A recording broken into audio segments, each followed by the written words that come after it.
पृथ्वी पर प्रत्येक जीव किसी न किसी रूप में एक दूसरे पर आश्रित है। खाद्य श्रृंखला के शीर्ष शिकारी के रूप में पैंथेरा टिग्रिस यानी कि बाघ हमारे इकोसिस्टम का अभिन्न हिस्सा है।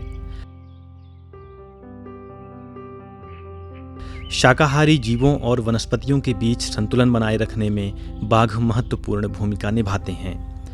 खाद्य श्रृंखला को नष्ट होने से बचाने और हमारे इकोसिस्टम का संतुलन बनाए रखने के लिए बाघों का संरक्षण बहुत जरूरी है। मध्य प्रदेश का रातापानी अभयारण्य बाघों तथा दूसरे वन्य जीवों के लिए एक सुरक्षित आवास के रूप में उभर कर सामने आ रहा है। 2018 की गणना के अनुसार यह अभयारण्य 20 से अधिक बाघों तथा 40 से अधिक तेंदुओं का घर बना है।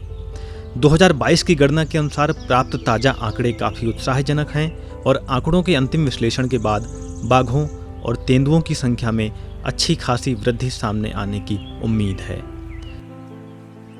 1976 में अभयारण्य के रूप में अधिसूचित रातापानी को वर्तमान में टाइगर रिजर्व के तौर पर नोटिफाई करने की प्रक्रिया चल रही है।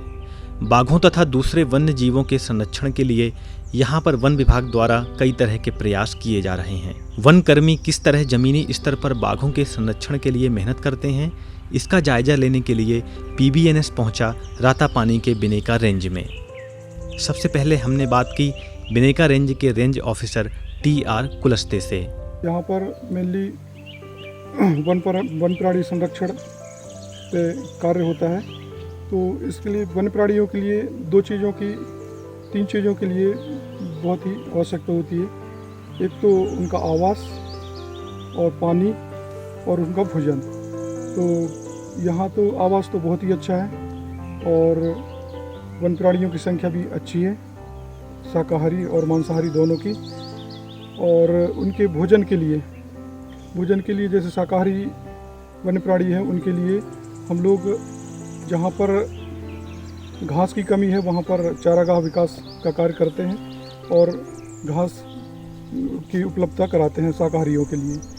और कुछ ऐसे क्षेत्र हैं जहाँ पर खरपतवारों की वजह से घास नहीं आ पा रहा है, तो वहाँ पर खरपतवार उन्मूलन का कार्य करते हैं, जिससे उस क्षेत्र में घास आती है और शाकाहारी वन प्राणियों की संख्या बढ़ती है।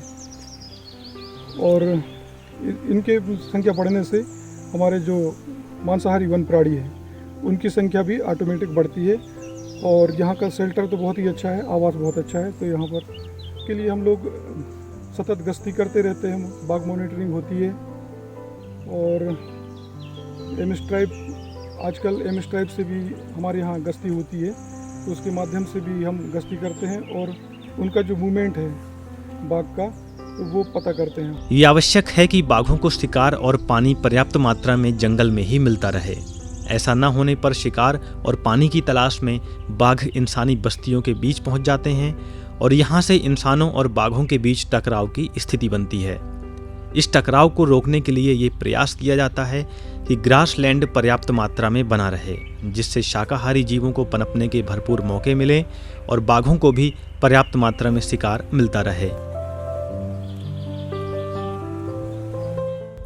इससे जुड़ा वन रक्षकों का एक महत्वपूर्ण काम वन तुलसी को फैलने से रोकना भी है। जानते हैं इस बारे में क्या कहना है वन रक्षक हेमराज सिंह चौहान का। ये वन तुलसी है, ये खरपतवार है, जहाँ ये उगती है वहाँ आसपास ये अपने चारा जो रहता है उसको ख़त्म करती है। तो अगर ये ज़्यादा मात्रा में पैदावार होती जाएगी तो हमारे यहाँ से जंगल से चारा पूरी तरह से समाप्त हो जाएगा। तो हमारे जो शाकाहारी जानवर हैं उनको चढ़ने के लिए कुछ नहीं मिलेगा, और जैसे जैसे फिर चढ़ने के लिए कुछ नहीं मिलेगा तो वह उस स्थान को छोड़ते जाते हैं और फिर रहवासी इलाके में जाने लगते हैं। तो ये हम इसको उखड़वाते हैं बारिश में, और विशेष रूप से तब उखड़वाते हैं जब इसे पके नहीं। अगर ये पक जाती है, अगर फिर उखड़वाएंगे तो इसके बीज झड़ते हैं, और एक बार ये जो बीज झड़ना शुरू हो जाते हैं तो फिर एक है और फिर इसके 100 पौधे और आसपास उगने लगते हैं। इतनी घनी मात्रा में हो जाती है, निकलना मुश्किल होता है। इसे हमारे शाकाहारी वन्य प्राणी जो है जंगल के वो बिल्कुल नहीं खाते हैं, और इसके जहाँ उगती है वो घास भी नष्ट हो जाता है। इसलिए ये जो उखाड़ना इसका, और विशेष रूप से इसकी जड़ जो रहती है ना, ऊपर जल भी जाता है ना तो भी इसकी जड़ जो है दूसरी बार पानी गिरने से इसकी पलक जाती है, ये ख़त्म नहीं होता। इसका एकमात्र उपाय है कि इसे सिर्फ उखाड़ा जा सकता है, और वो भी तब जब ये पके ना। इसके बीज जो है वो आने से पहले ही, पकने से पहले, इसमें फूल और फल लगने से पहले ही इसे उखाड़ देते हैं, जिससे ये पूरी तरह से नष्ट हो जाता है। पंजों के निशान से वन्य जीव की पहचान करने का एक प्रमुख तरीका है ज़्यादा मूवमेंट वाले इलाके में PIP यानी कि पग मार्क इम्प्रेशन पैड बनाना।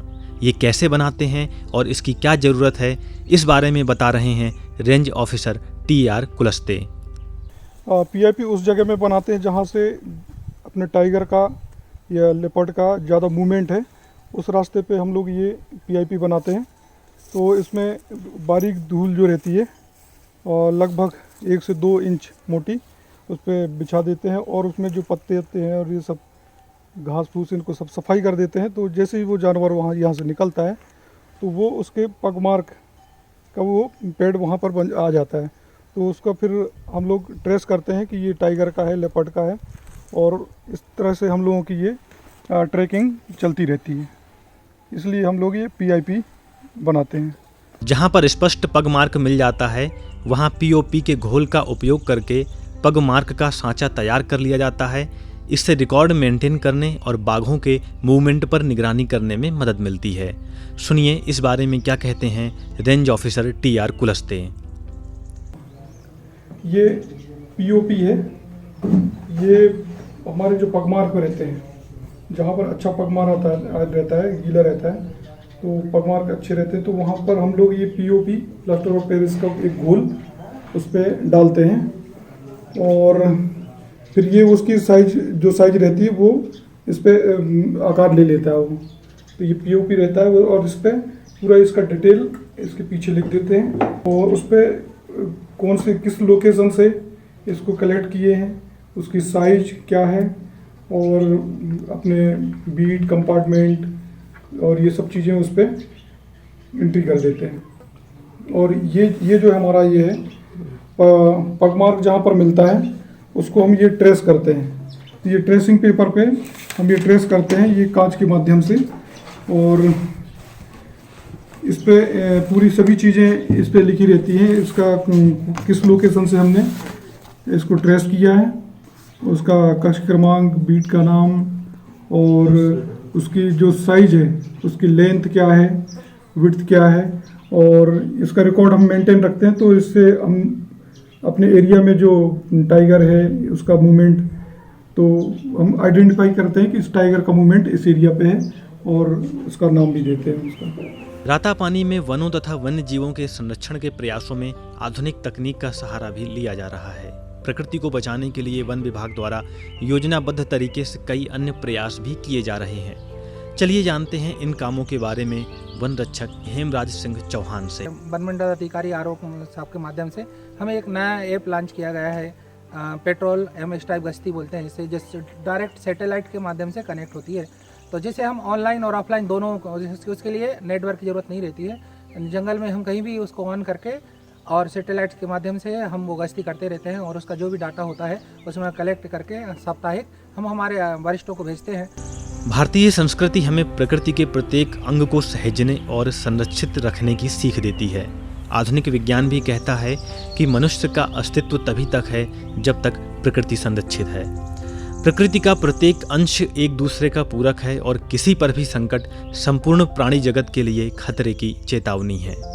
यही कारण है कि हमेशा से ही पर्यावरण को जीवन का आधार मानने वाले देश की चेतना में आज भी प्रकृति संरक्षण का भाव मूल रूप से रचा बसा है।